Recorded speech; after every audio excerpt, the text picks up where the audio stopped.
Hi everyone, this is Physics 172, Exam 3 for Fall 2019. Let's jump right into it. So question 1 states, a pickup truck of mass m1 travels with a velocity v1 that collides with a car of mass m2 traveling with velocity v2. The two vehicles stick to form a single wreckage after the collision. What is the approximate final velocity of the center of mass of the combined wreckage just after they collide? So the key word that the two vehicles stick to form a single wreckage is a huge indicator that this would be a conservation of momentum problem.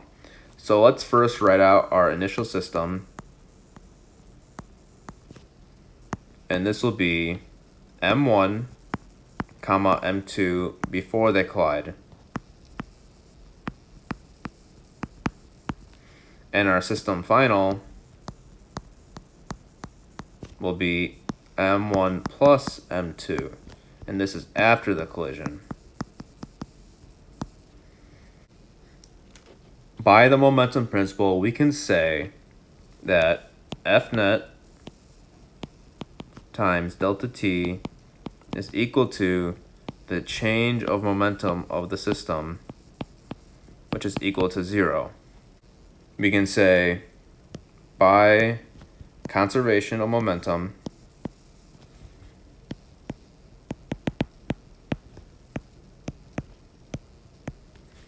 the momentum initial in the system is equal to the final momentum of the system.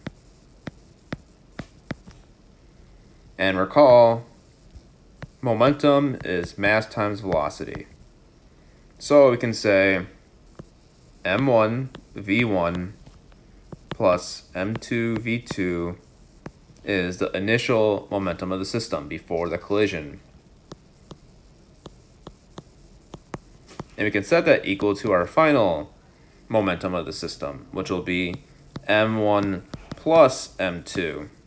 And that will be v final, which is what we're solving for in this case, final velocity. We can rewrite our final velocity to be m1 v1 plus m2 v2 divided by m1 plus m2.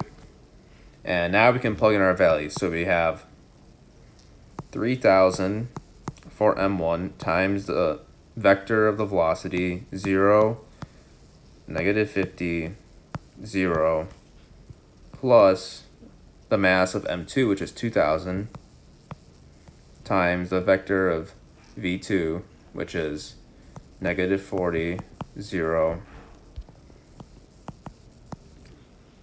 And then we divide that by the total mass, which will be 3,000 plus 2,000.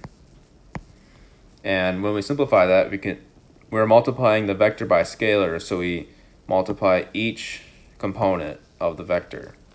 So it'll be equal to 0, negative 150,000, 0, plus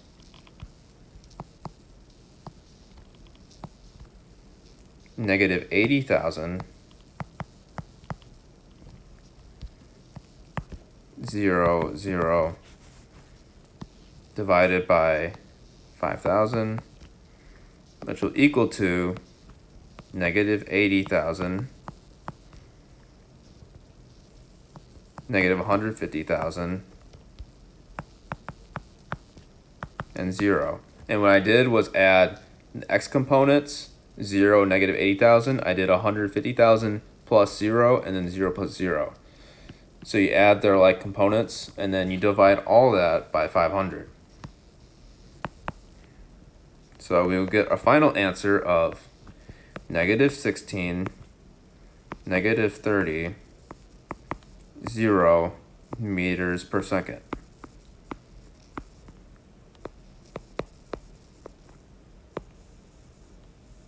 And that will give us a final answer of B.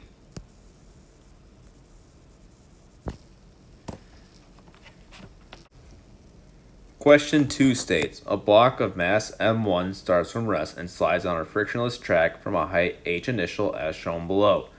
When it reaches the lowest point of the track, it collides with a stationary piece of pulley having mass m2. the block and the pulley stick together and continue to slide up the track and come to a rest at height h final. What is the initial height h initial of block M1 in terms of the final height h final of the block pulley system? So now I'm going to draw a free body diagram of each step. But before I do that, I'm going to say let M1 equal to M and M2 is equal to 2M. So let's draw a free body diagram. So step 1, we have M1. So we have normal force acting upward. We have force of gravity acting downward, which would be mg. And we have centripetal force acting inward, because we're dealing with a ramp in this problem. Step 2, we have normal force acting upward as well as centripetal force. And then we have the combined mass 3mg, or that could be written as m plus 2mg. And finally, step 3, we have our force of gravity, which is also 3mg. We have our normal force acting upward, and this time centripetal force is acting in this direction towards the center of the ramp. So step 1 is before colliding with the pulley.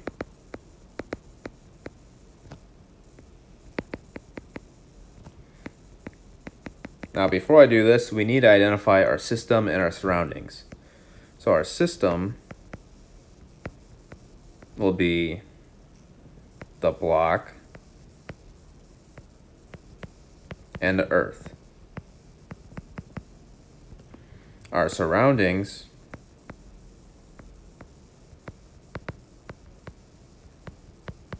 will be the ramp. So we can say by the energy principle,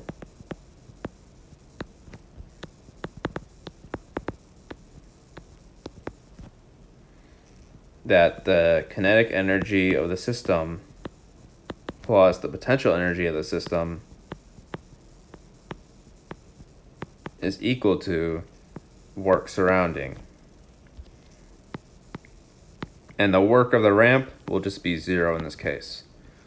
So we can say 1/2 mv initial squared, which is the definition of kinetic energy, that's the initial, minus final kinetic energy, which is just 0, plus initial potential energy is 0, minus mg h initial is equal to 0. So we can say 1/2 mv initial squared is equal to mgh initial when we rearrange the terms. We can cancel out the m's in this case, and we will get v initial is equal to v initial squared is equal to 2gh initial, and we can say v initial is equal to root 2gh initial. We will need to save this answer later for part 2. So moving on to part 2. This is just after the collision.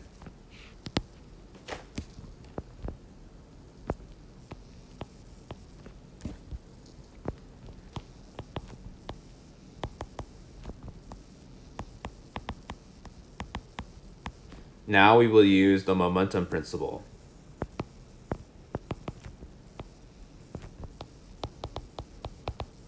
Which states that F net delta t is equal to the change of momentum of the system.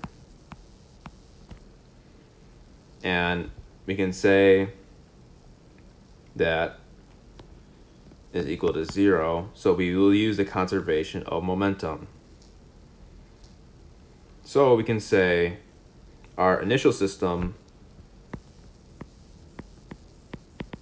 will just be m, and our final system will be m plus 2m.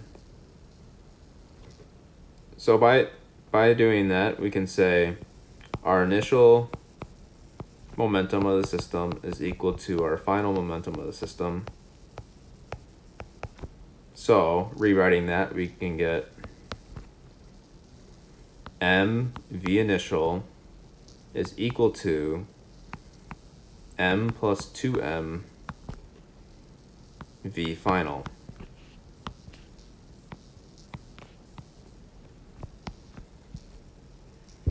And then rearranging that, we get v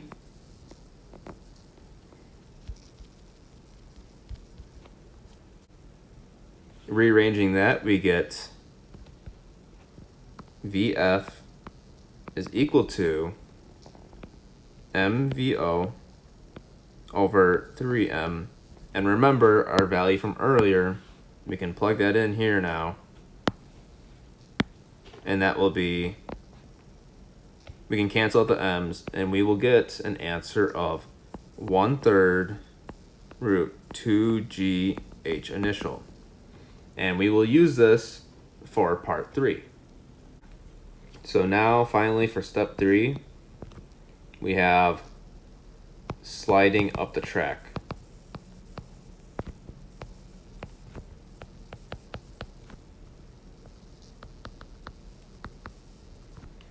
So our system now will be the combined mass, 3m, the earth, and our surroundings will be the ramp. And using the energy principle again, we can say that the kinetic energy of the system plus the potential energy of the system is equal to work surrounding. And once again, the work of the ramp will be 0, so we can cross that out.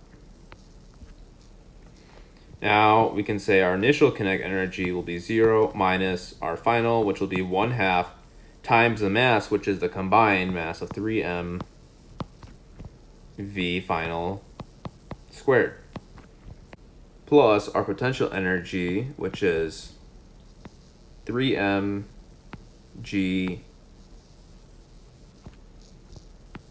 h final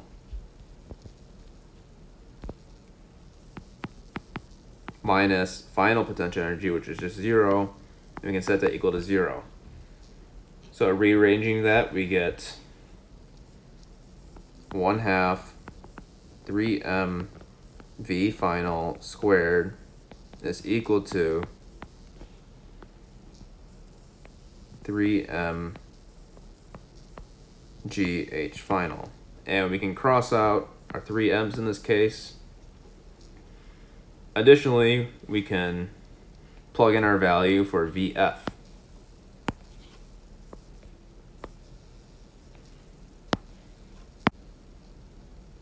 So now I'm going to rearrange this in terms of h final. So h final is equal to vf squared over 2g. And now we can plug in our value, which will be 1/3 root 2g h initial squared over 2g. And that will give us 2g h initial over 9 times 2g, and we can cross out the 2g's in the numerator and denominator, and that will lead us with hi is over 9. So we can say h final is equal to h initial over 9. However, we want the initial height in terms of the final height, so we will rewrite that as h initial is equal to 9hf. And that will give us an answer of A.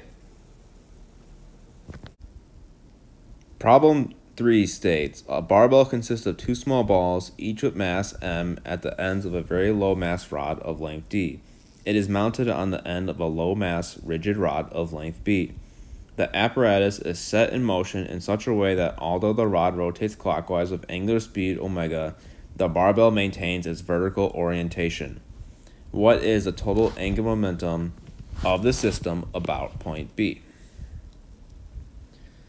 So the first thing I'm going to do is write out our equation for our total angular momentum, which is equal to our translational about point B plus our rotational angular momentum about the center of mass. And in this case, our center of mass will be between the 2 balls of the barbell. However, we are given that the barbell maintains its vertical orientation. So let's call this omega 2, and that will be equal to 0. Therefore, we have no rotational angular momentum, so we can cross that out. Recall by the right-hand rule that when you're going in the clockwise direction, you're going in negative z, and when you're going counterclockwise, you're going in plus z. As you can see, about point B, the apparatus is going in the negative z direction.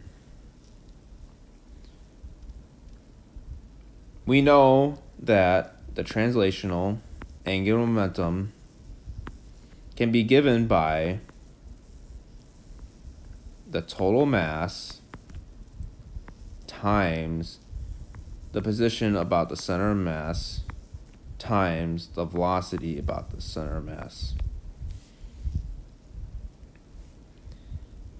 We know that the total mass is equal to 2m because the barbell each have mass m and we have 2 small balls.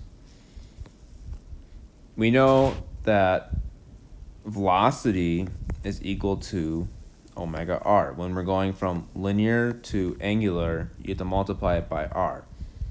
So we can plug it in and we get the position about the center of mass squared times omega. And omega will be for the apparatus rotating about point B. We can further write this as 2m times our position, which is B squared times omega. It's important to note that we are moving in the negative z direction as indicated earlier. So at the end, I'm going to indicate the negative z direction.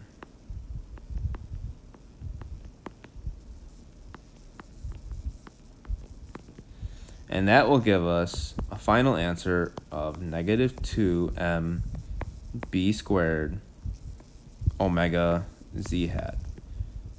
And that is answer B. Question 4 states, a rotating uniform density disk of radius r is mounted in the vertical plane as shown. The axle is held up by supports that are not shown, and the disk is free to rotate on the nearly frictionless axle. The disk has mass m. A lump of clay of mass small m falls and sticks to the outer edge of the wheel at location r relative to an origin at the center of the axle. Just before the impact, the clay has velocity v, and the disk is rotating clockwise with angular speed omega. Moment of inertia of a disk is 1/2 mr squared. Part A. Just before the impact, what is the angular momentum of the system, disk plus clay, about the center of the disk? Assume that the clay is a point mass. So the first thing I'm going to do is write out an expression for angular momentum initial of the disk plus clay. So the first thing I'm going to do is write out our initial angular momentum of the system, which in this case is given as the disk plus clay. So we're going to say initial angular momentum is equal to angular momentum of the disk plus angular momentum of the clay.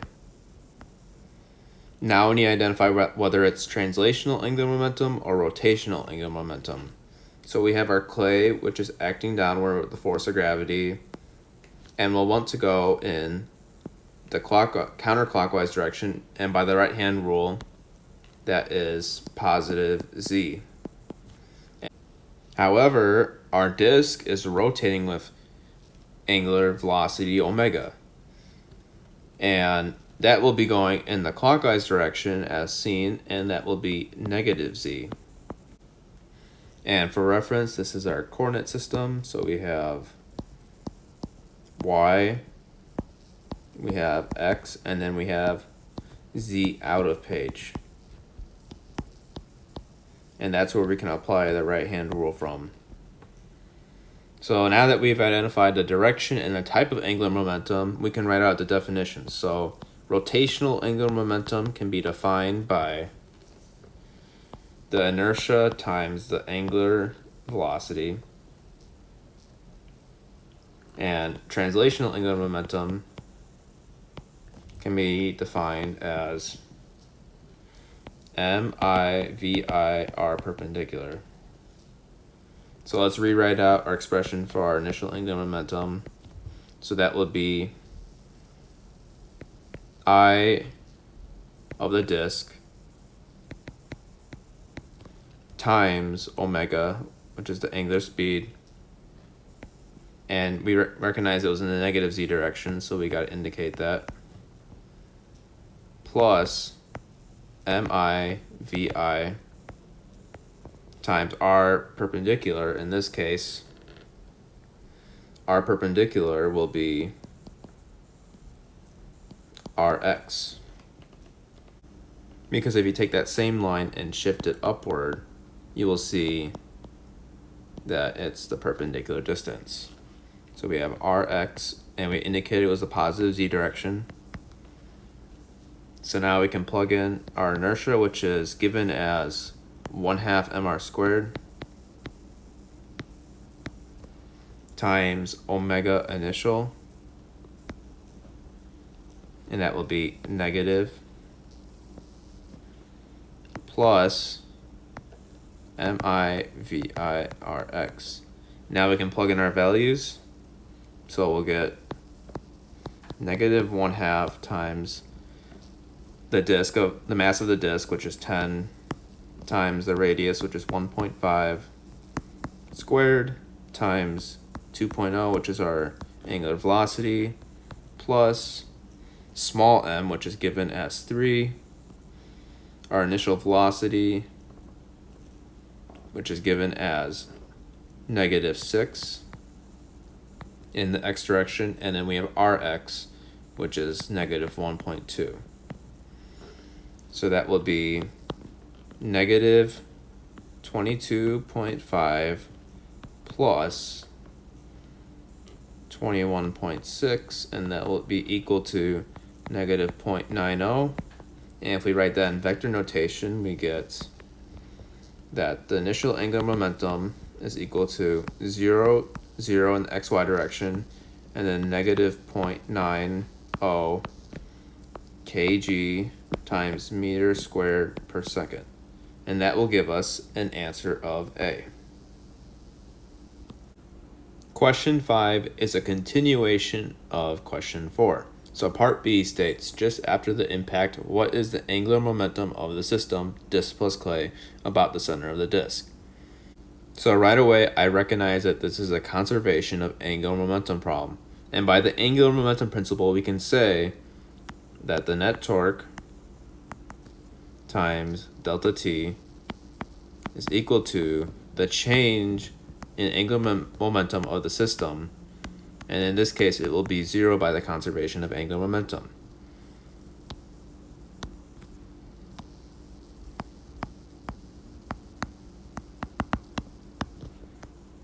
So by the conservation of angular momentum, we can say that the initial angular momentum of the system is equal to the final angular momentum of the system.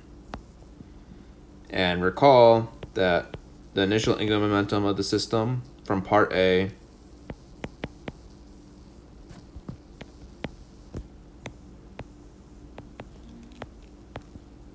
would be 0, 0, negative 0.90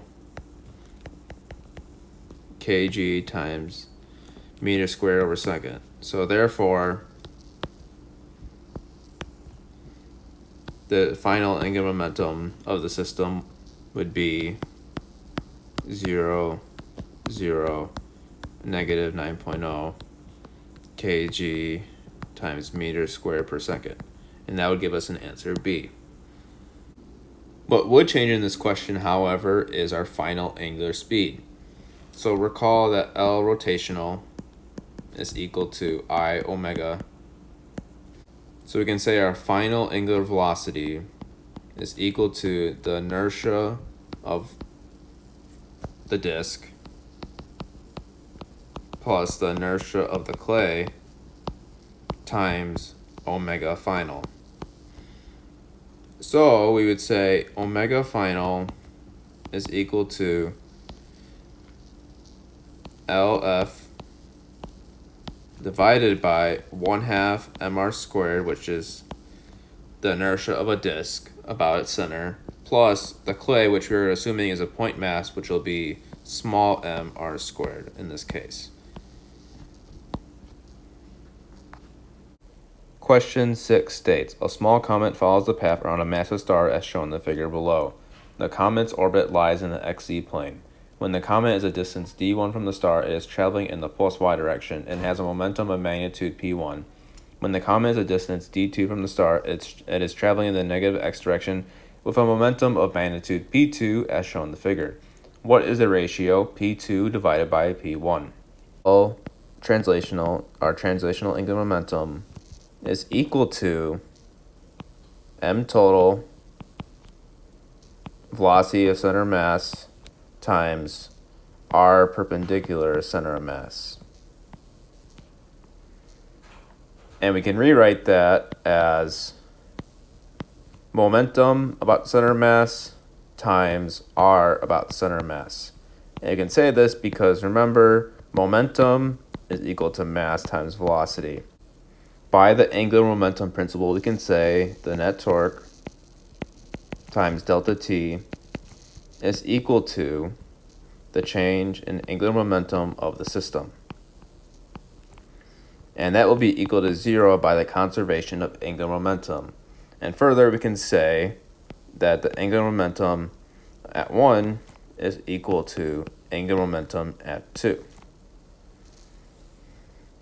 So now let's figure out our angular momentum. So angular momentum at 1 will be momentum 1 times d1. Now we have to figure out what r perpendicular is. So r perpendicular will be d1 sine 90, and that will cancel out to be 1. So it'll just be p1 d1. And our angular momentum 2 will be p2 d2, and this time it'll be sine theta, the y component of theta, and that will be p2 d2 sine theta. Now, if we set them equal to each other, we get p1 d1 is equal to p2 d2 sine theta, and we want the ratio p2 divided by p1, so we get p2 divided by p1 is equal to d1 divided by d2 sine theta. And that will give us an answer of C. Question 7 states, in lab you try to measure your approximate moment of inertia by holding two barbells and initially holding them with your hands outstretched, standing on a turntable.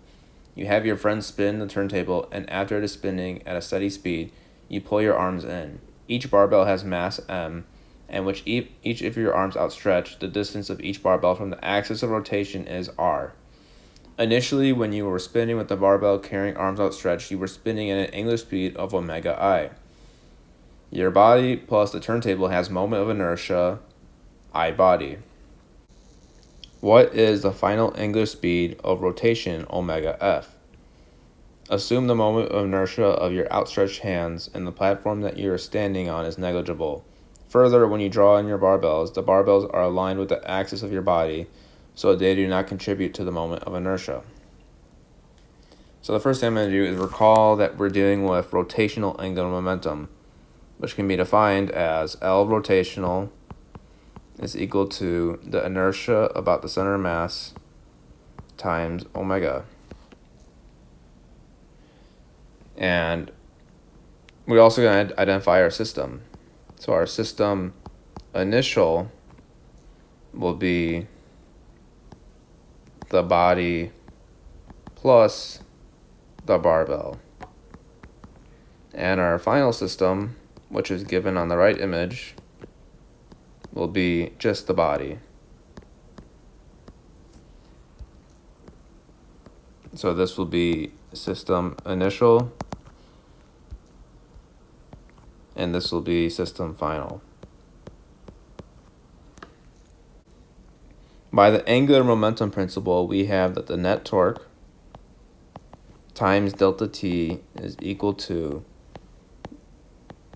the change in angular momentum of the system, which in this case is 0 by the conservation of angular momentum. So we can say the initial angular momentum of the system is equal to the final angular momentum of the system. And then we have rotational, as mentioned earlier, which is defined by inertia times omega. So our initial system will be the inertia of the body, which is, I'm going to call I body, plus the inertia of the barbells, I'll call that IBB, times omega initial is equal to our final inertia, which will be just I body times omega final, and that is our unknown. And if we rearrange these terms, we get omega final is equal to I body plus IBB, the barbell, times omega initial over the inertia of the body. So plugging in our values, we get omega final is equal to the inertia of the body, which is given as 2. Now I find the inertia of the barbell, so IBB is equal to the sum of m r squared. And let's draw a quick drawing of what's happening in the initial system. So we have the barbells, which are acting like a point mass, the two ends of the barbells. We have the center of mass, and we have distance r on each side with the given mass. So in this case, it will be 2mr squared.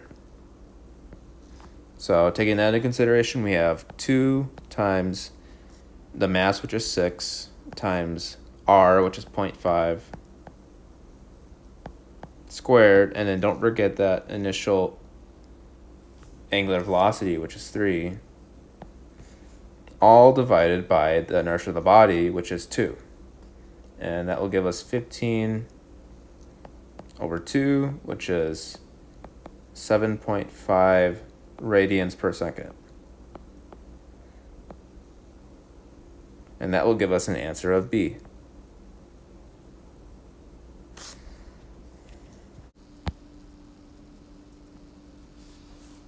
Problem 8 states, a disk of mass m and radius r is initially held at rest just above a larger disk of mass large m and radius large r that is rotating at angular speed omega I. What is the final angular speed omega f of the disk after the top one is dropped onto the bottom one?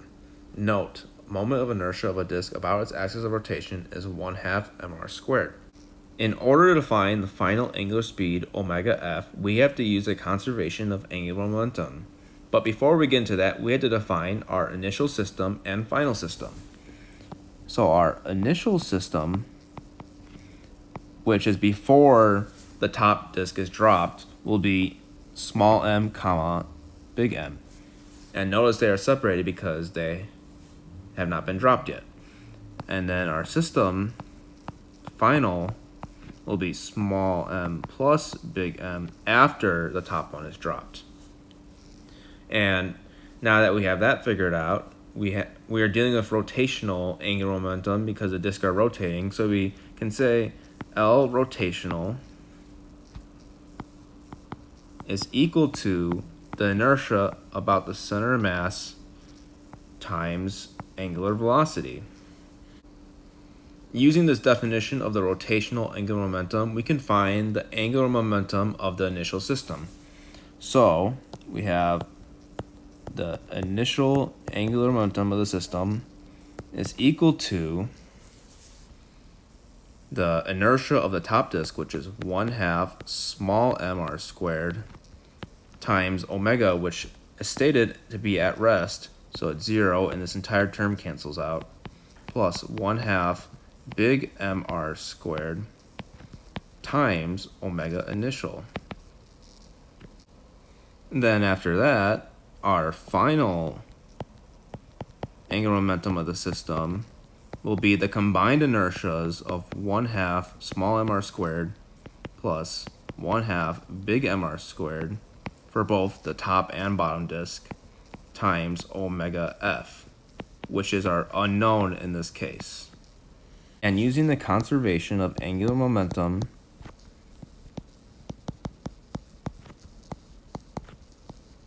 we can set the angular momentum of the initial system equal to the final system.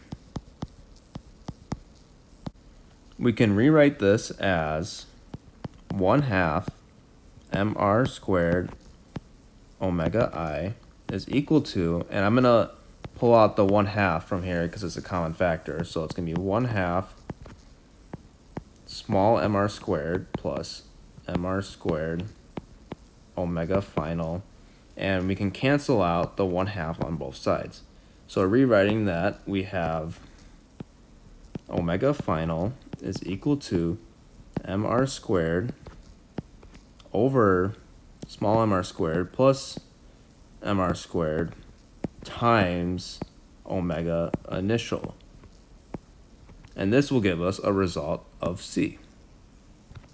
Question 9 states, a barbell consists of two small balls, each of mass m, connected by a stiff rod of negligible mass. The barbell is mounted on a nearly frictionless fixed axle through its center and is spinning counterclockwise with an angular speed of omega is 4 radians per second. At the instant shown in the figure, you are exerting a force F on the end of a barbell located at position M. Part A, what is the barbell's angular momentum? So the first thing I'm going to do is write out our definition of angular momentum, which in this case is rotational since the rod is rotating. So that will be the inertia times the angular velocity omega. Now we had to identify the inertia, which is given by the formula, the sum of mr squared. And seeing this, we have m1 and m2 at a distance r from the center of mass, so it'll be 2m r squared is the inertia.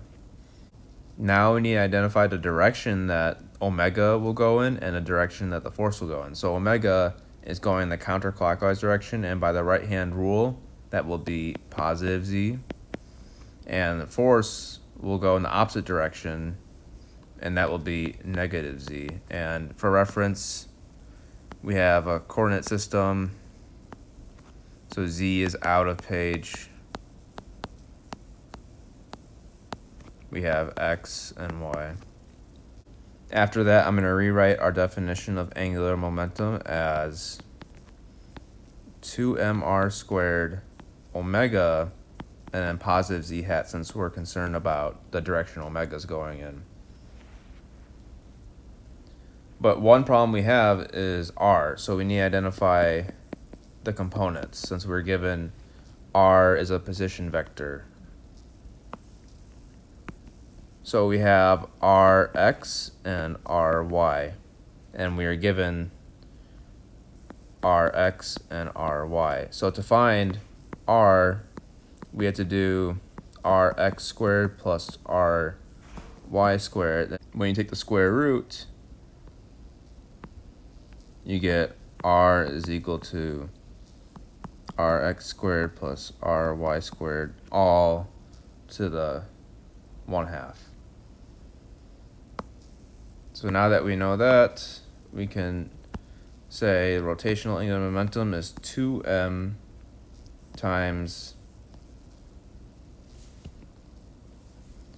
rx squared plus ry squared, all under square root, times omega positive z hat. And now we can plug in our values, so we get 2, and the mass is 1 times the magnitude of r, which is 0.6 squared plus 0.8 squared. That will just be 1 times omega, which is 4 positive z hat, and that will give us 2 times 1 times 1 times 4 positive z hat, which is equal to 8. And writing that in vector notation, we get 0, 0 in the xy direction, and then positive 8 kg times meter square per second, and that will give us an answer of A. Question 10 is a continuation of question 9. Part B states, what is the rate of change of the barbell's angular momentum? So before I start, I'm going to recall our values. Recall that m is 1 kg. The position vector was 0.6, 0.8, and 0 meters. The force is 10.000 newtons. I'm going to draw a quick sketch of what our previous problem looked like. So we have the center of mass, which is at the origin, and we have the y and x direction as our system of coordinates. We have a dumbbell with 2 ends, each of mass m. We have r from the center of mass, and then we also have a force going outward like this, and we have omega, and omega was 4 radians per second. So when it says the rate of change of the barbell's angular momentum, that's a huge indication that it involves the net torque. So if we do the change of the angular momentum with respect to time, or dl dt, that will give us net torque. So whenever it says rate of change of angular momentum, always know it's the net torque. And we know by definition the net torque is equal to the net force times r perpendicular.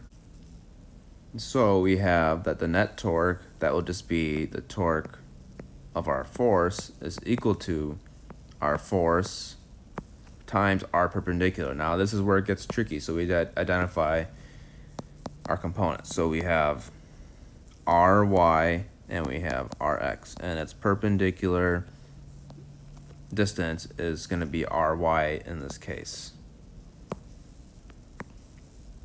So we're going to write ry. So that will be equal to 10 times, I'm sorry, this should be negative 0.8 in the y direction. Negative 0.8. However, we do have our force, which wants to act in the negative z direction by the right-hand rule.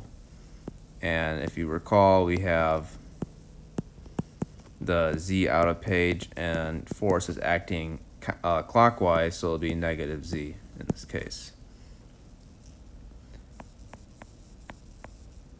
So that will be equal to 8, and that will give us, in vector notation, 0, 0 in the xy direction, 8 in the z direction, positive, and that will be kg times meter squared over second squared, and that will give us an answer of C.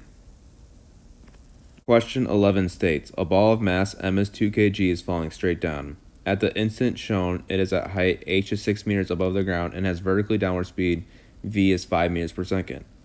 Part A, at the instant of time, what is the translational angular momentum of the ball relative to point B with position vector rp is -5 in the x direction as shown in the figure? So the first thing I'm going to do is write our definition of the translational angular momentum. So the translational angular momentum about point B is equal to mvr perpendicular. And we need to identify a direction, so let's draw a free body diagram. So our only force is acting downward, is gravity, and that will want to go in the clockwise direction, which is -z by the right-hand rule. So we'll add -z here. So plugging in our values, we get that it will be equal to 2 times 5. Now we have to be careful about our perpendicular. So we have point P and the origin. And so our given position vector is from the origin to the position vector, but we're concerned about position vector to the origin. So considering that distance, it will be positive Rx in this case.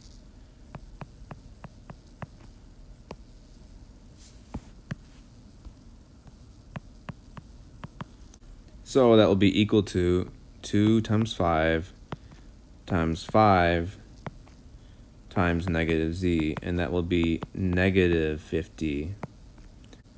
If we write that in vector notation, we get 0, 0 in the xy direction, and then 50 negative kg times meter squared per second. And that will give us an answer of A. Question 12 is a continuation of question 11. Part B states, at the instants considered in the preceding problem, what is the rate of change of the ball's translational angular momentum about point B? Use acceleration due to gravity is g is equal to 10 meters per second. So before I start, I'm going to recall our values from the previous problem. So recall m is 2 kg, v is 5 meters per second, h is 6 meters, and then we have the position vector, which is given as -5 in the x direction, 0, 0 meters. So right away in this problem, I know is rate of change of angular momentum. That's a huge indicator that we are dealing with torque. So the change of angular momentum with respect to time, or delta L with respect to time, is equal to net torque. And recall that the definition of net torque is equal to F net times R perpendicular. So in a quick free body diagram, we have our point M, we have gravity acting downwards, and by the right-hand rule, it's going to act in the clockwise direction, which is -z. We know that the net torque will be in the -z direction because gravity is acting in the -z direction. So our net torque, which is equal to the torque of gravity, is equal to the force of gravity, which is just mg, times r perpendicular. So we have r perpendicular is from point P to the origin and not vice versa. So that will be a distance of +5. So we can leave that in terms of Rx for now, and we'll plug in the numbers later, and that'll be in the -z direction. So plugging in the values, we get that the net torque will be 2 times 10, since it asked us to use gravity is 10, times positive Rx, which is 5, times -z hat, and that will give us an answer of -100. And if we write that in vector notation, we get 0, 0 in the xy direction, and then we get -100 kg times meter squared per second squared, and that will give us an answer of B. Question 13 states, a playground ride consists of a disc of mass m and radius r mounted on a low-friction vertical axle. The ride is initially at rest. A child of mass m runs in the x direction at speed v is equal to 2 meters per second along a line tangent to the disc, jumps onto its outer edge, and holds onto one of the railings as shown. The disc plus the child system begins to rotate. Assume that the child is a point mass. Note, moment of inertia of a disc is equal to 1/2 mr squared. Moment of inertia of a point mass is mr squared. What is the angular speed omega of the disc with the child on it just after the child has jumped on it? So the first thing I'm going to do is identify our initial system, which is the child and the disc, but separated because they're not together. And then our final system will be the child plus the disc.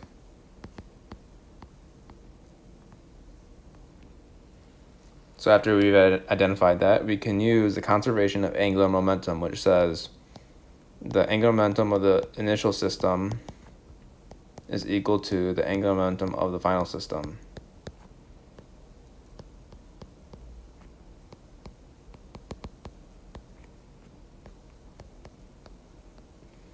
And after we have that, we can identify, we have translational from the child running. We do not have rotational because it's initially at rest. So I'm going to cross that out. And then we have our final angular momentum combined. By definition, our translational angular momentum can be defined as mvr perpendicular, but we had to identify the direction it's going in. So the child will want to go in the clockwise direction, which is negative z. So that'll be negative z plus 0 because the disc is not rotating initially, is equal to, after the child jumps on the disc, we have an angular speed omega now. So let me draw it out. We have angular speed omega, let's call it omega final, and that's acting in the clockwise direction, so it'll be negative z. So by definition, we have rotational angular momentum, and that can be defined by the inertia times the omega. So we have, for L final, we have the inertia of the child plus the inertia of the disc times omega final. And that will be in the negative z direction. After that, we can rearrange our terms so we get omega final is equal to negative mvr perpendicular from the z direction. And that will be divided by the inertia of a child, which is given as a point mass, so that'll be small mr squared, plus the inertia of a disc, which is 1/2 big M r squared. And that will be also negative, so the negatives will cancel out in this case. And then when we plug in our values, we get 50 for the child times initial velocity of v times r perpendicular, which is given as 0.8,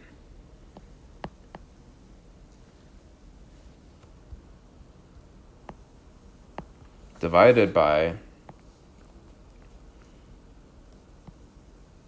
50 times 0.8 squared plus 1/2 big M, which is 200 r squared, which is 0.8 squared. And that will give us a value of 0.83 radians per second. And that will give us answer C. Question 14 states, a rigid beam of mass M, length L, has two supports. One support is located at the beam's left end, while the other is a distance 3L/4 from the left edge. A block of mass M is situated such that its center of mass is located at distance L/2 from the beam's left end as shown in the figure below. What is the ratio of the normal force exerted by support 1 to the normal force exerted by support 2 on the beam? So the first thing I'm going to do is draw a free body diagram. So we have our normal force exerted by support 1, and we have our normal force exerted by support 2. We also have the combined gravity force of the beam and the block, which we will say is small m plus big M G. So step 1 is to set F net in the y direction is equal to 0. And this will help us solve for the normal force of support 1 later in this problem. So we have normal force 1 plus normal force 2 minus big M plus small m G is equal to 0. So we can set this expression equal to the force of gravity. Step 2 is to set the net torque equal to 0. And we can do this for net torque and F net in the y direction because we are in equilibrium. So, by definition, net torque is equal to F net R perpendicular.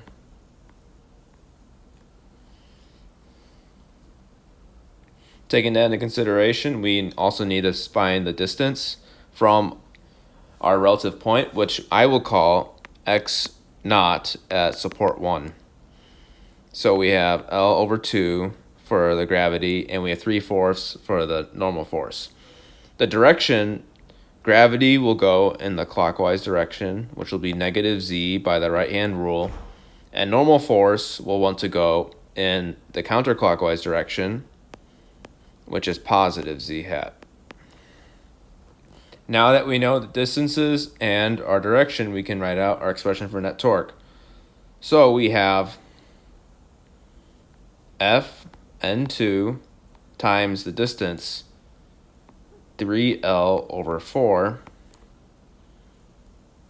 plus Fn1 times 0, since that's the reference point, so that will just cancel out, minus the gravity of the beam and the block times G, and the distance is L over 2. And we will set that equal to 0.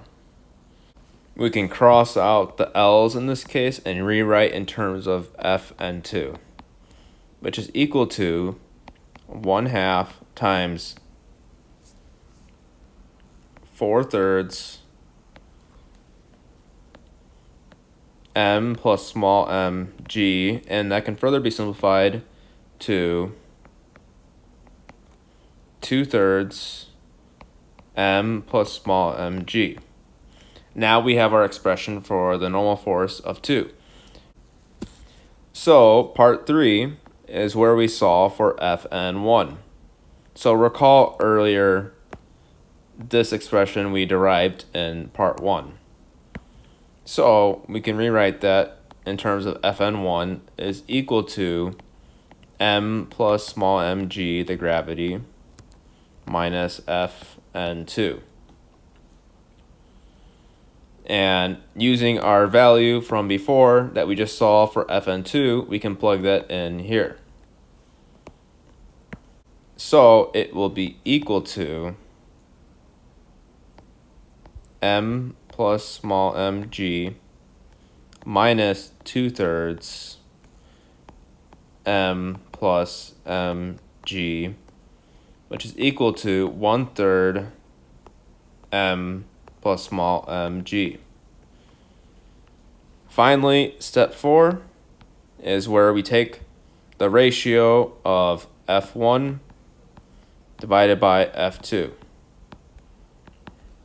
So that will be 1/3 times the gravity divided by 2/3 times the gravity the gravities will cancel out, so we have 1/3 times 3/2, which is equal to 1/2. So our answer will be D. Problem 15 states, a uniform rod of mass M and length L is held horizontally with one end anchored in the wall by a hinge that allows the rod to rotate freely in the XY plane. The other end of the rod is attached to the wall with a cable that makes angle theta with the rod. Part A. What is the magnitude of tension force Ft in the cable? The first thing I'm going to do is acknowledge that we are in a static equilibrium. So we can write our net torque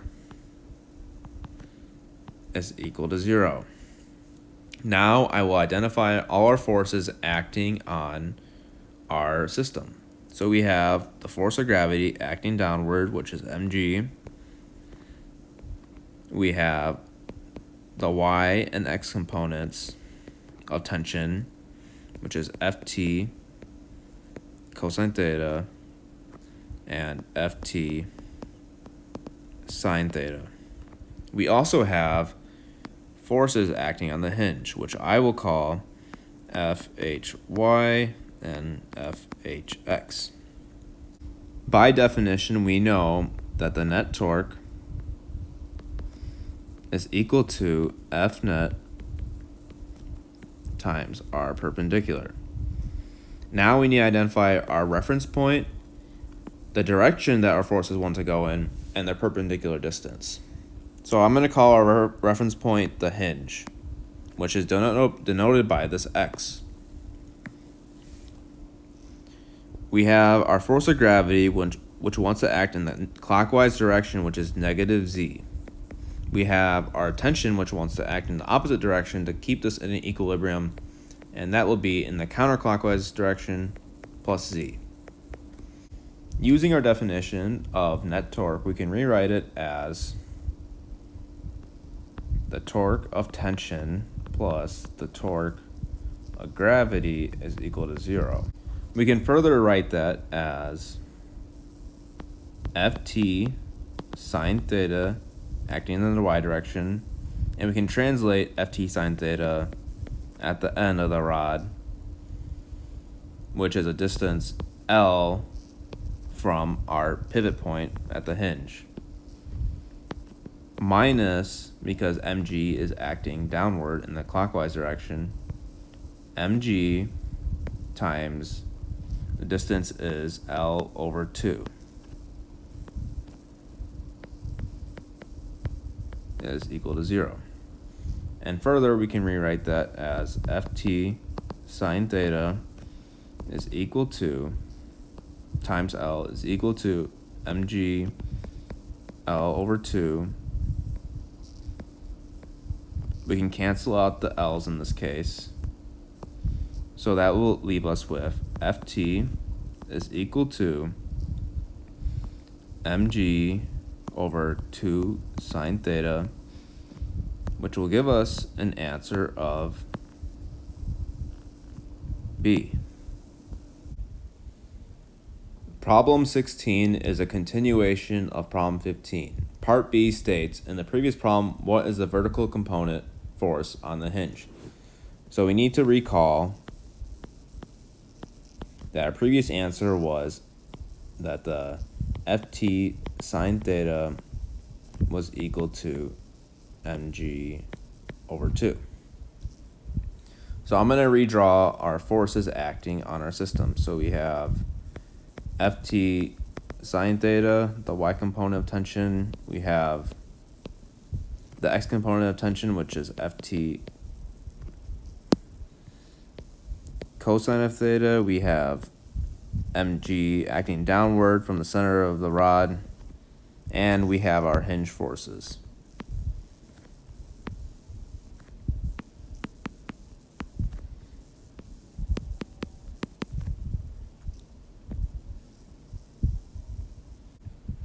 To find our vertical component force on the hinge, we're going to write our F net in the y direction. So we can say F net y, or the summation of F is equal to 0. And that we can further write as the hinge force in the y direction, which is the vertical component we're solving for, plus ft sine theta minus mg is equal to 0. And it's important to recall the fact that ft sine theta is equal to mg over 2. So we can plug that in, and we have fhy plus mg over 2 minus ng is equal to 0. Now that we have that, we can find our vertical component of hinge force, and that will be equal to mg minus mg over 2, which is equal to mg over 2, and that will give us an answer of D. Problem 17 states, the forearm shown below is holding a steel ball of mass M horizontally. The ball is in the hand a distance h from the elbow joint. The bicep muscles that apply the force necessary to hold the forearm and ball in equilibrium are attached at distance b from the elbow joint. The biceps make an angle of theta with respect to the horizontal. Assume that the mass of the forearm, bones, tissue, etc. is negligible compared to the mass of the ball. What is the approximate magnitude of the force F biceps the biceps must exert to maintain the forearm and ball in the horizontal equilibrium position?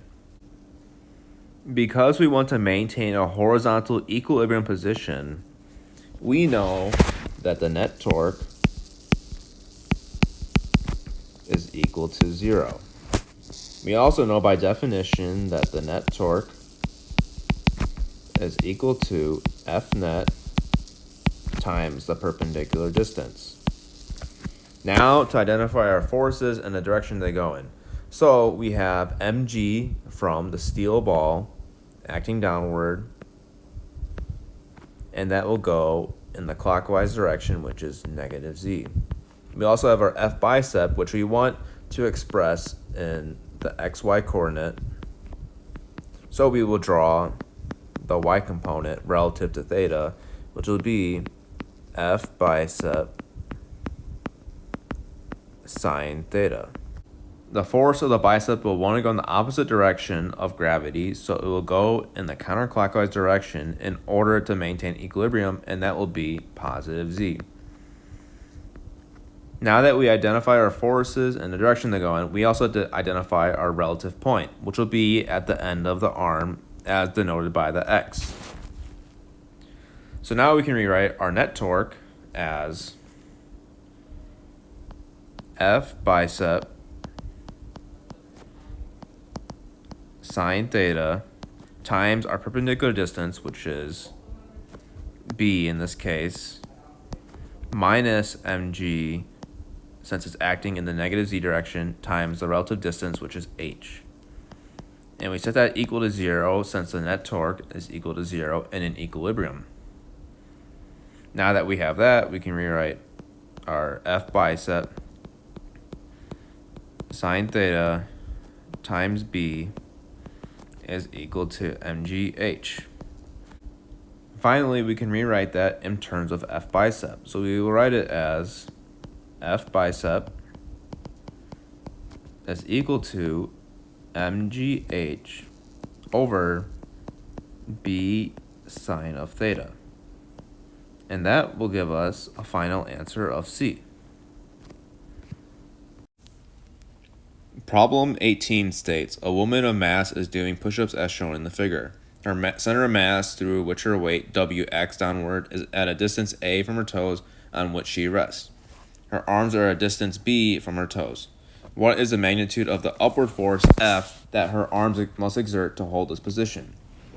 So since we are given that she wants to hold this position, we're going to write the net torque is equal to 0. And by definition, our net torque is equal to the net force times our perpendicular.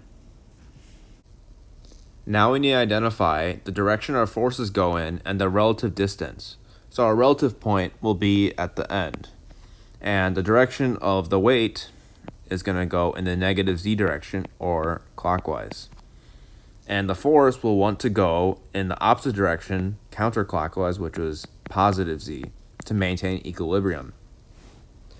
Using this fact, we can rewrite our net torque as F times the perpendicular distance, which is b, minus, because weight is going downward, times the perpendicular distance, which is a, is equal to 0, since the net torque is 0 in equilibrium. Then we can rewrite that as FB is equal to W times A. And finally, we can rearrange to find the magnitude of the upward force to be A over B times W, which will give us an answer of D. Question 19. A rod of uniform density and mass M, length L, has one end anchored to the wall by a hinge that allows it to rotate freely in the XY plane. Part A. What magnitude of a vertical upward force F do you have to exert at a point which is a distance D is equal to 0.65 L from the hinge to keep the rod at rest in the position shown? This problem involves static equilibrium, and in order to solve for a force, we have to use torque. But the very first step I'm going to take is drawing a free body diagram to identify our forces. So we have in the center of our rod the force of gravity, mg, acting downward.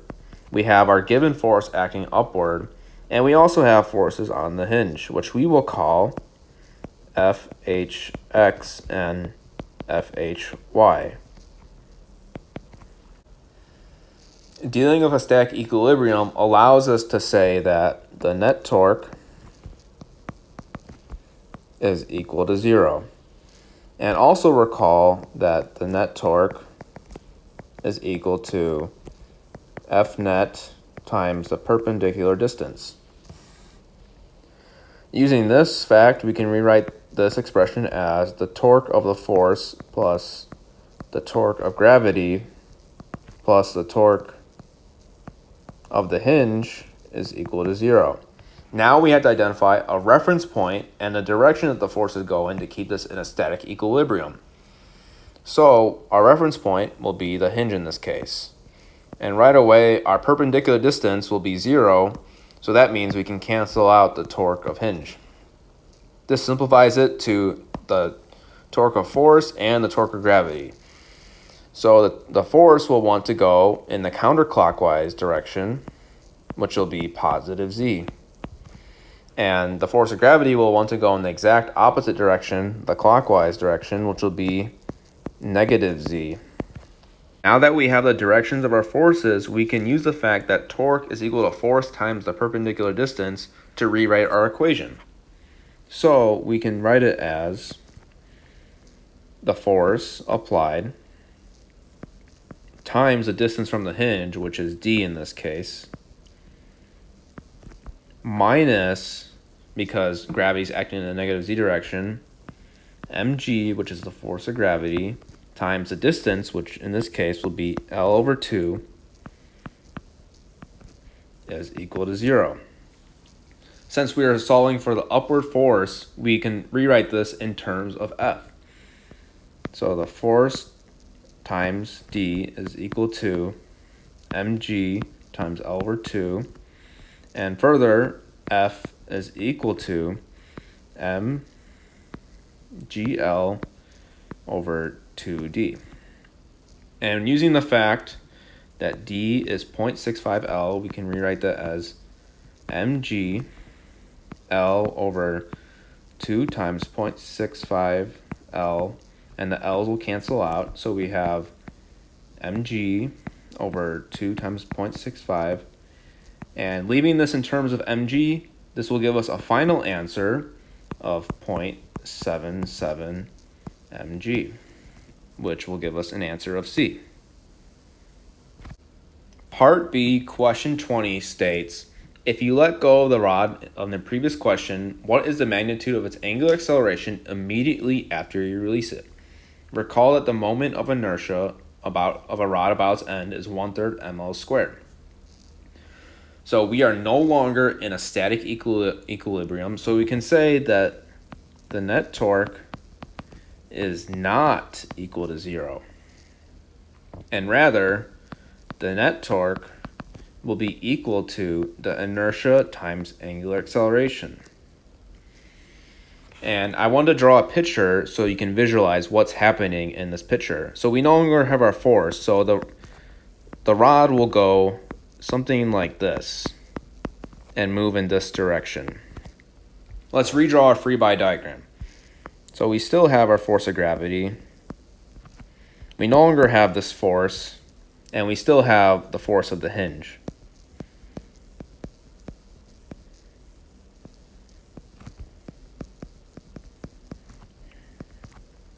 Now we have to identify the direction it goes in, as well as our pivot point.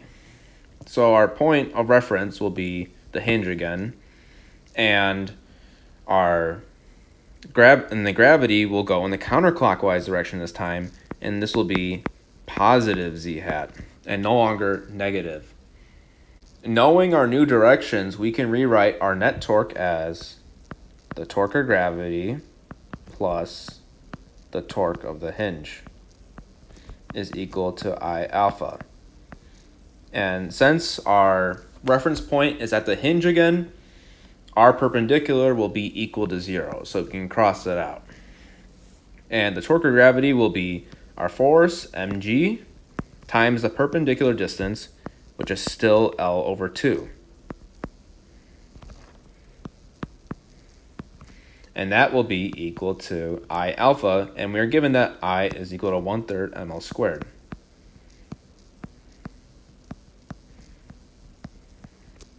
After that, we can rearrange in terms of our angular acceleration.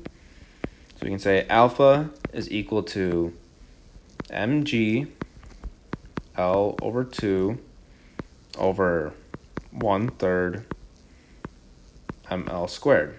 To further simplify this, we can get rid of the fraction in the numerator and denominator by saying 3mgl over 2ml squared.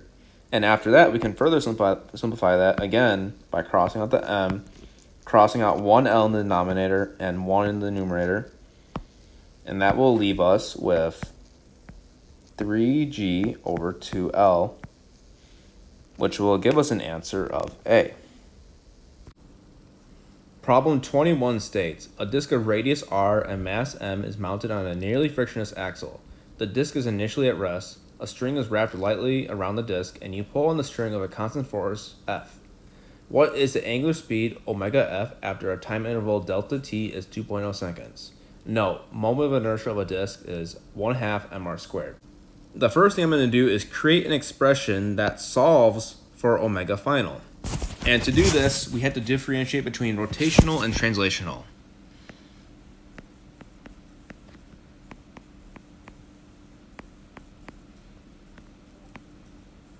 So for rotational, we have angular acceleration is equal to the change of angular velocity with respect to time. And likewise, like you've seen in the past, acceleration is equal to the change of velocity with respect to time. And rearranging our rotational formula, we have that angular acceleration is omega final minus omega initial over delta t, and then finally we can rewrite that as omega final is equal to omega initial plus alpha delta t, similar to the velocity update equation. Next, since we are actively pulling on our disc, we can say that our net torque is not equal to 0. And remember, the net torque, when it's rotating, is equal to the inertia times angular acceleration. Also remember that the net torque is equal to F net times the perpendicular distance. In this case, we have our force, which acts in a direction it clockwise, which will be negative z hat. Using all these formulas we created for the net torque, we can rewrite it as the torque of our force is equal to I alpha.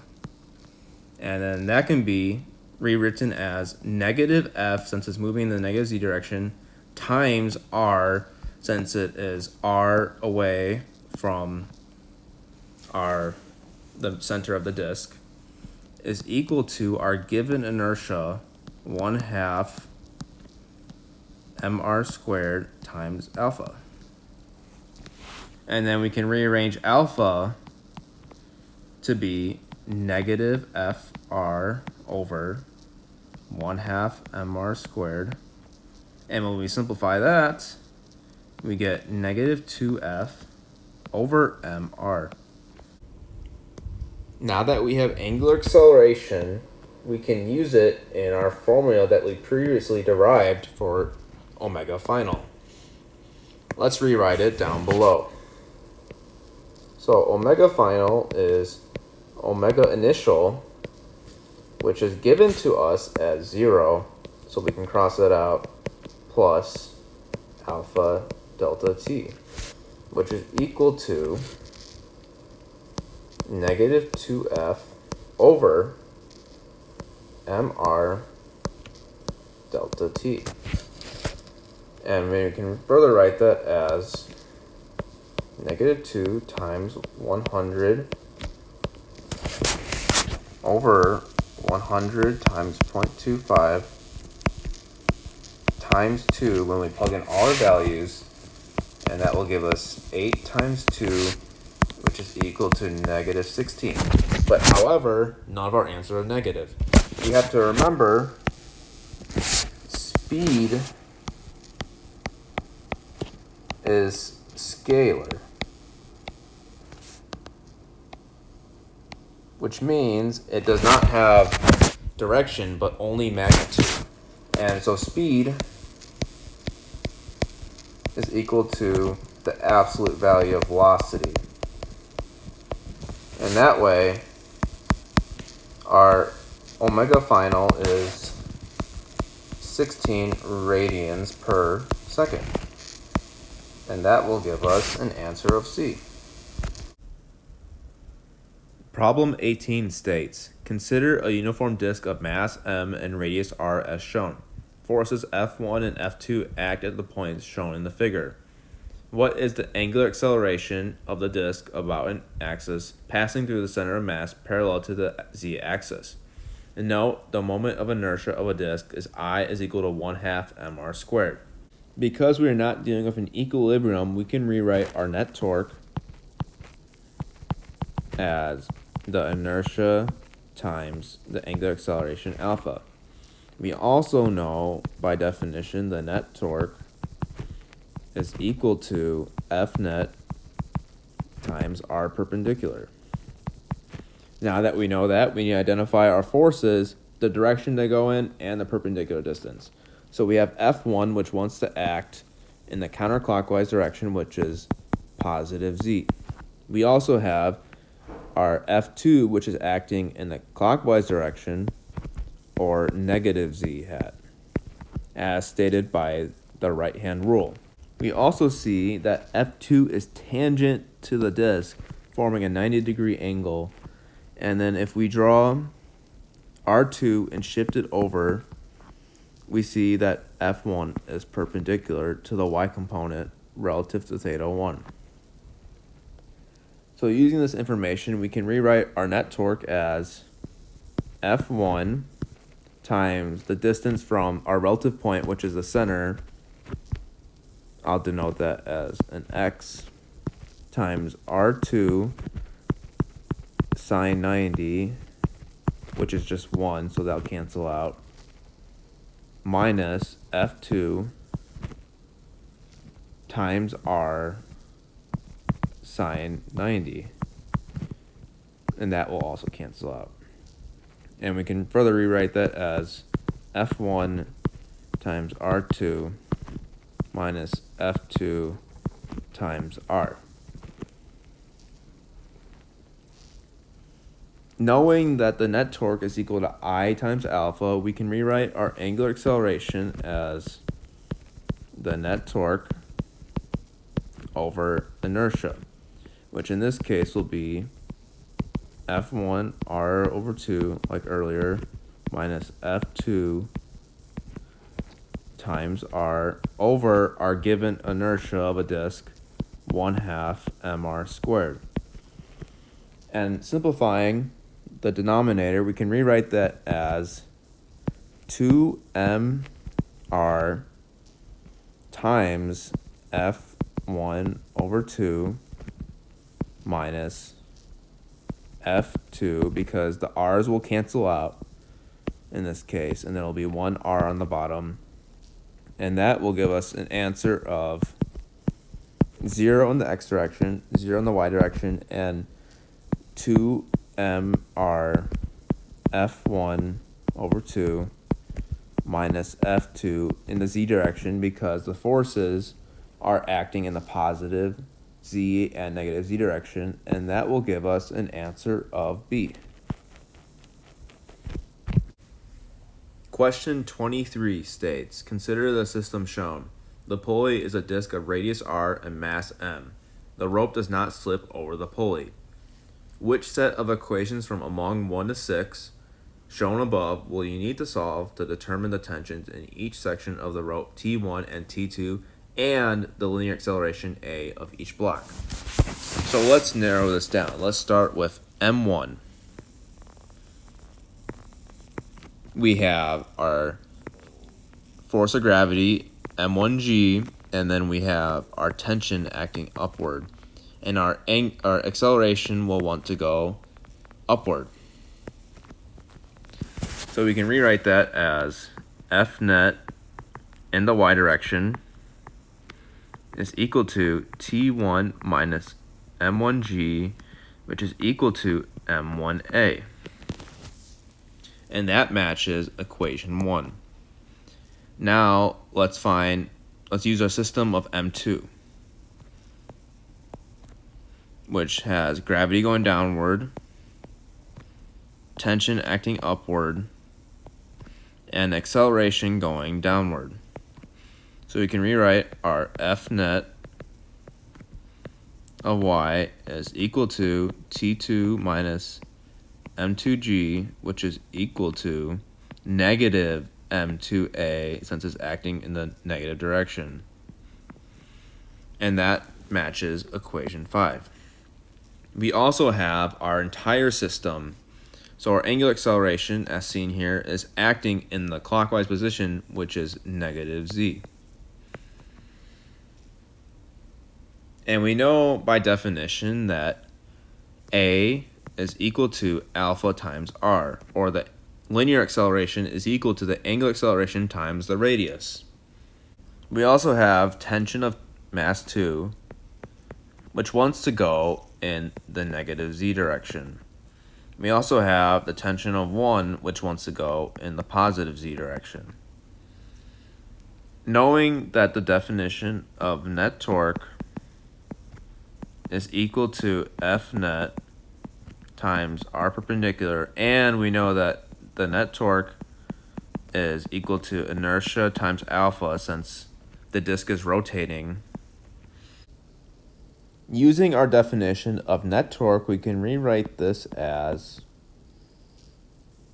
the torque of tension 2 plus the torque of tension 1 is equal to the inertia times negative alpha, because remember, it's acting in the negative z direction. And further, we can rewrite that as the tension of 2 times r, and remember, it's in the negative z direction, so we have to add a negative, plus tension 1 times r, and as you can see here in the disk, it's the perpendicular distance for each tension, is equal to the inertia of a disk, which is given by 1/2 mr squared times angular acceleration. But remember, linear acceleration is equal to alpha times r, and we can rewrite that expression as alpha is equal to the linear acceleration time over all divided by the radius. So that will be negative a over r. And that will give us equation 4.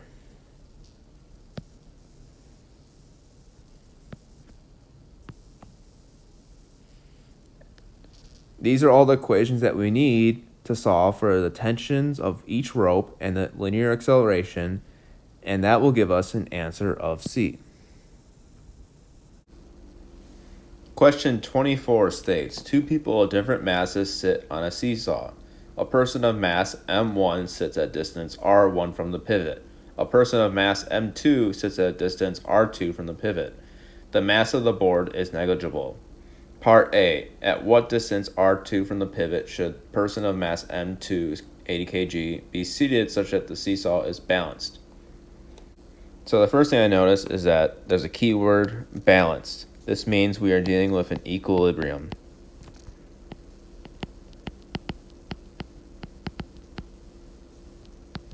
So we can say the net torque is equal to 0.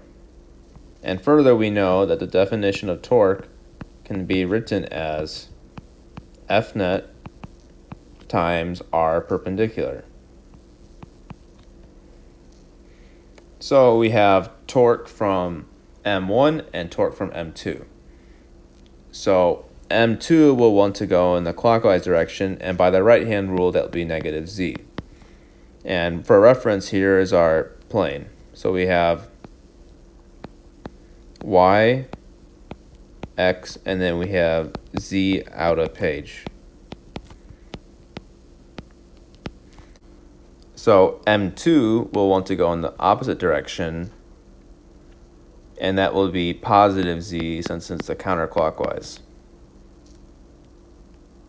So we also need to identify our reference point, which will be the center of the seesaw. So we have the torque of 1 plus the torque of 2 is equal to 0. So now that we have our reference point and our directions, we can rewrite this expression to be equal to m1g, which is the force by m1, times the perpendicular distance from our reference point, which is r1 in this case. And we have to identify our direction, which is positive z, plus m2g times the perpendicular distance from the center, which is r2, and this will be in the negative z direction, and we set that equal to 0. Now we can rewrite this as m1g r1 minus m2g r2 is equal to 0.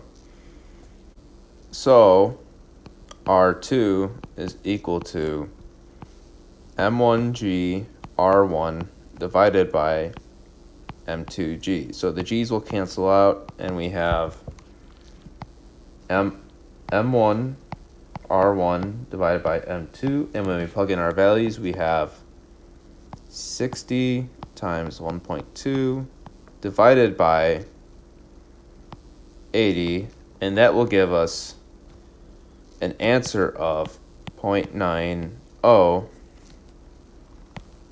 meters, and that will be answer B. Question 25 is a continuation of question 24. Part B. When the system is balanced, as shown in the figure, the person with mass m1 jumps off. What is the angular acceleration of the system? Seesaw with the other person of mass m2 at this instant. Assume that the other person is a point mass. Recall that the moment of inertia of a point mass is I as mr squared. Use acceleration due to gravity, g is equal to 10 meters per second squared. So our new system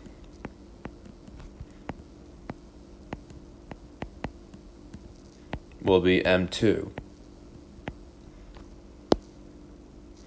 And since we are no longer in equilibrium, we can say that the net torque is not 0. And recall our definition of torque to be F net times r perpendicular. So we can say, now that the system has angular acceleration, we can say that the net torque is equal to the inertia times alpha by definition. So our net torque will just be the torque of person 2 is equal to I alpha. So if we disregard M1 since they jump off, M2 will want to go in the clockwise direction as they are exhibiting the force of gravity downwards, so that will be negative z. And the other side of the seesaw will want to go clockwise also, kind of like a circular motion.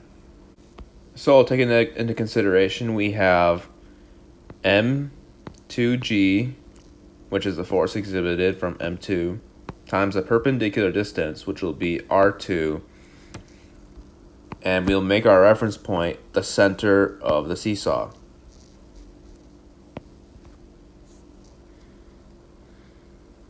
And then that will be in the negative z direction, and we set that equal to the inertia, which is given as mr squared for a point mass. So we have m2 r2 squared times alpha. Now we can rewrite alpha as negative 2 mg r2 divided by m2 r2 squared. And now we can cancel out m2 and we can cancel out r2 in the numerator and 1 r2 in the denominator. So that will leave us with negative g over r2. And then we have to recall from question 24 that r2 is equal to 0.9. So if we do that, we have negative 10 divided by 0.9 squared, and that will give us negative 11.1 radians per second squared. And that will be answer A.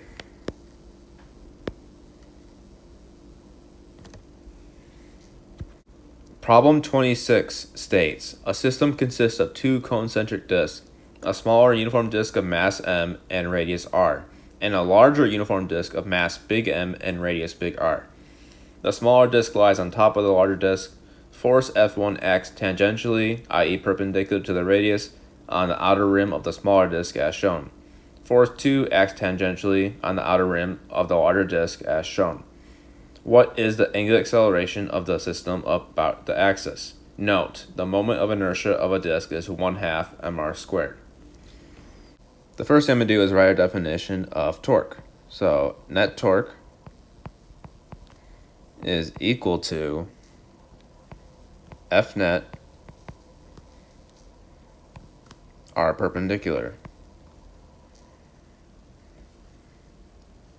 And we have the torque of 2 and the torque of 1.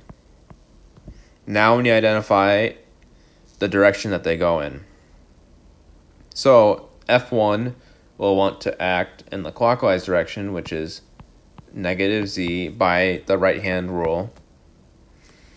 And F2 will want to act in the positive z direction or counterclockwise. We also need to find r perpendicular. So using the identity of a circle, we can draw a line here, and we can say r, big R, is the perpendicular distance for F2. And likewise, small r is the perpendicular distance for F1. So knowing our directions and r perpendicular, we can rewrite this as F2 times r sine 90, which will just cancel to be 1. And that will be in the positive z direction, plus F1 times small r sine 90, which will also cancel to be 1, and that will be in the negative z direction. So rewriting that, we get F2r minus F1 small r. Now, since we're dealing with angular acceleration and the discs are rotating, we can say that the net torque is equal to the inertia times angular acceleration. And we can rearrange that in terms of angular acceleration. So we can say angular acceleration is equal to the net torque divided by the inertia. So angular acceleration will be equal to the net torque, which we found previously, F2r minus F1 small r, divided by the inertia, which we're given the inertia of a disk is 1/2 mr squared. But we have two disks of different sizes, so we have 1/2 big mr squared for the larger disk plus 1/2 small mr squared for the smaller disk. Next, we can get rid of 1/2 in the denominator. So we can say it's equal to 2 F2r minus F1r over mr squared plus small mr squared. Writing that in vector notation, we get angular acceleration is equal to 0, 0 in the xy direction, and 2 F2r minus F1 small r divided by mr squared plus small mr squared. And as a disclaimer, part C should have 2 in the numerator. Therefore, the answer to our question will be C. Question 27 states, a grandfather's clock consists of a disc of mass M attached to the end of rod of negligible mass and length L. The grandfather's clock is hanging vertically initially from a hinge at point A. A lump of clay mass M moving horizontally at speed v collides with and sticks to the center of the disc, causing the grandfather's clock to rise to a maximum angle theta max. Your ultimate goal is to find the angle theta max to which a system, disc plus clay, will rise before starting to come down again. The questions below will guide you towards that goal. Part A, which principles will you need to use to solve this problem? So obviously we will solve theta max in the later part of this question, but we need to identify the steps that will get us there. So step 1 will be find the final angular velocity just after the collision with the clay. So by the angular momentum principle, we can say that the change of angular momentum of the system with respect to time is equal to net torque, and in this case, by the conservation of angular momentum is equal to 0. And using that fact, we can say that the initial angular momentum of the system is equal to the final angular momentum of the system. And so we can say I omega initial is equal to I omega final. And after that we have that, we can do step 2, which will be finding theta max. How will we do that? Well, we need to identify our system. So our system is disk plus the clay as well as gravity. And then our surroundings is just the pivot at A, which is up here. And by the energy principle, we can say that the change of energy in the system is equal to the work surrounding. So we'll have the kinetic energy,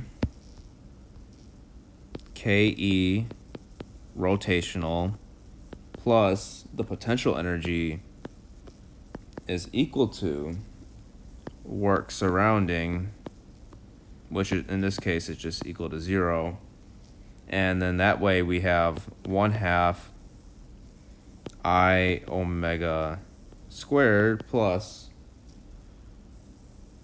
negative mg delta y is equal to 0. And using delta y, we can solve for theta max. So using that, we have number 2 and number 3, the angular momentum principle and the energy principle. So we have 2 and 3. And that will be answer B. Question 28 is a continuation of question 27. Part B states, which of the following is/are appropriate assumptions you will need to make to solve the problem? So let's go down the list. So statement 1 says no air resistance. We can assume that's to be true. Statement 2 says no forces are acting at the pivot point. This would mean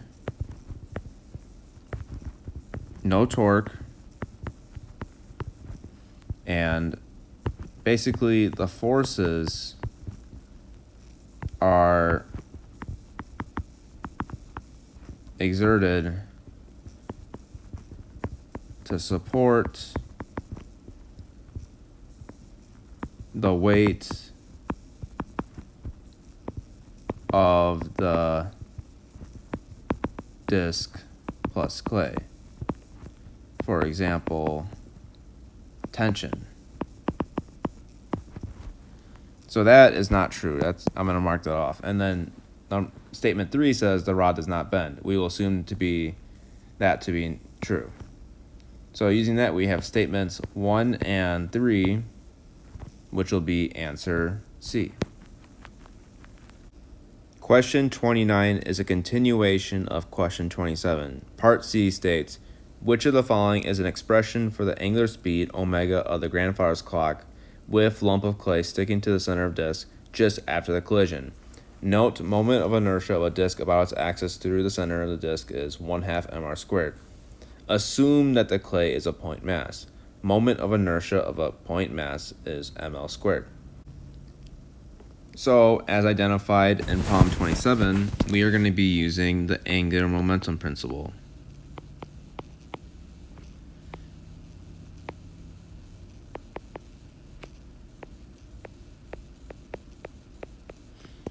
Which states that the change of angular momentum of the system with respect to time is equal to net torque, and this case will be equal to 0. And that will imply that the change of the angular momentum of the system is equal to 0, and that implies the conservation of angular momentum, which says the initial angular momentum of the system is equal to the final.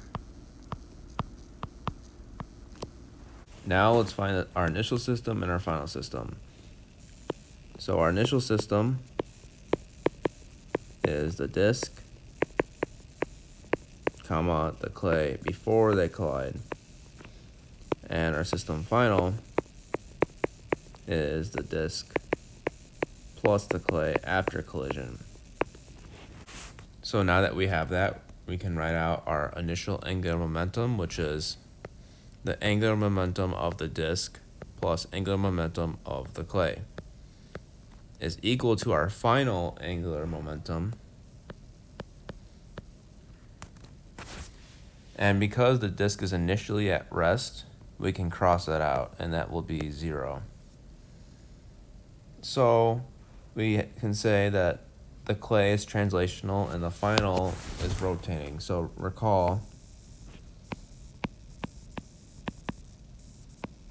translational is equal to mvr perpendicular, and L rotational is equal to the inertia times angular velocity. So the initial angular momentum of the clay will be mv times the perpendicular distance, which is in this case L, and we set that equal to I omega final. An important principle that we need to note is that we need to use the parallel axis theorem.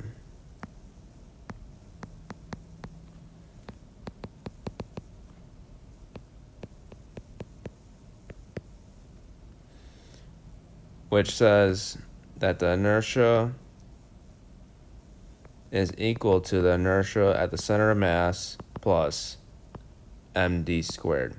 And this is when the axis of rotation is not through center of mass. So this is our axis of rotation, but it's rotating at point A. So that's why we have to consider the parallel axis theorem.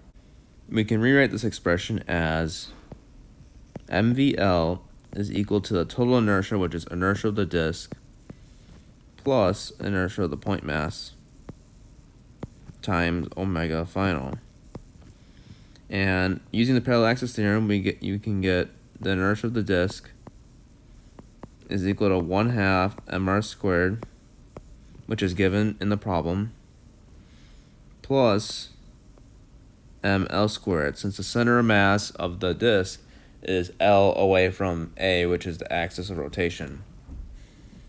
And then the inertia of the point mass will be equal to small m L squared. And this should be plus ml squared. So using that, we can plug it back in. So we get MVL is equal to 1/2 mr squared plus, we can pull out the L squared. So we can say small m plus big M L squared times omega F.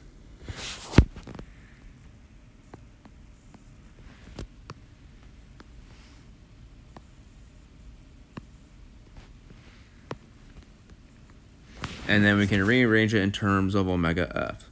So omega F is equal to MVL over 1/2 mr squared plus small m plus big M L squared.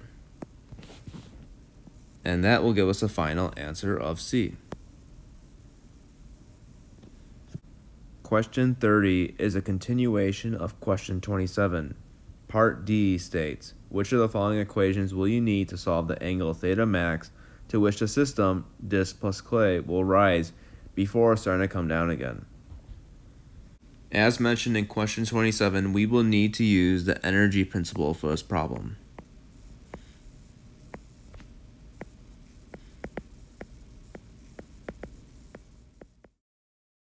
Which states that the change in energy of the system is equal to the work surrounding.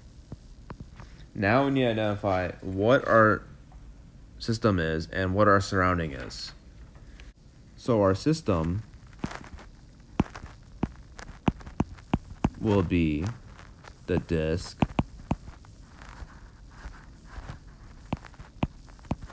plus the clay plus the earth. And our surroundings will be nothing.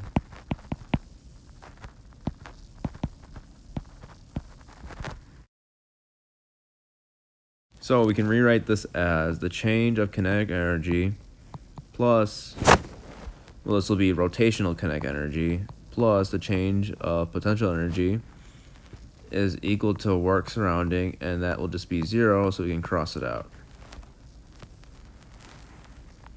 So rotational kinetic energy can be defined by 1/2 I omega squared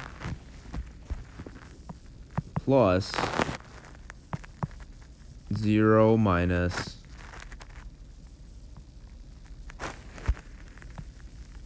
M total times G delta Y of the clay. And we set that equal to 0. So simplifying that more, we get 1/2 the inertia of the disk plus inertia of the point mass times omega squared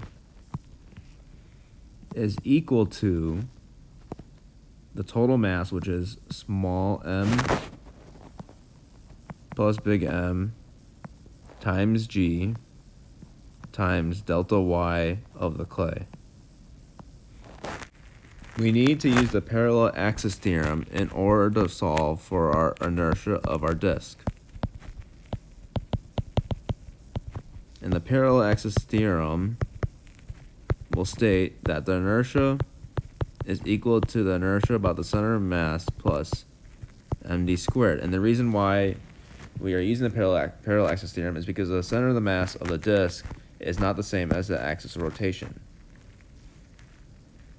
So taking into consideration, we know that the inertia of the disk will be equal to 1/2 mr squared plus ml squared, and then our inertia of the point mass, which is given in question 29, is equal to small ml squared.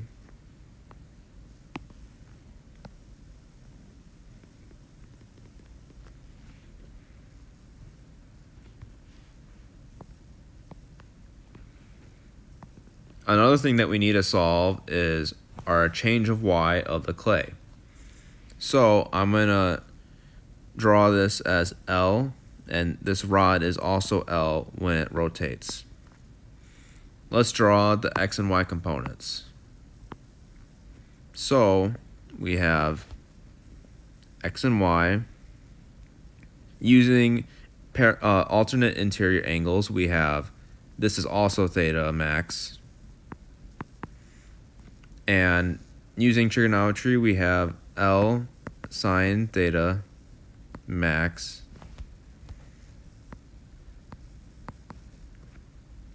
and this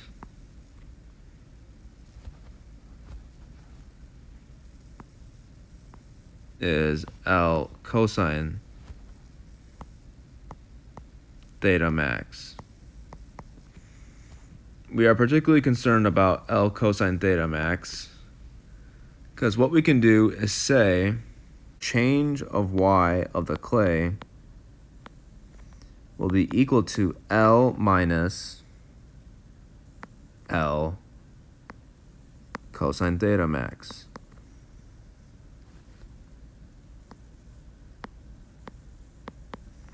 And that can be simplified as L1 minus cosine theta max. And if you can see here, we have this distance, L cosine theta max, we have L. So the distance that's traveled is this distance. This is the change of y that we are looking for. So if we take into consideration the inertias we calculated with the parallel axis theorem and delta y of the clay, we can plug in our values to get 1/2 times 1/2 mr squared plus small m plus big M times L squared and times that by omega squared is equal to small m plus big M G times L times 1 minus cosine theta max. And that will give us an answer of A. Thank you so much for watching, and I wish you the best of luck on your exams.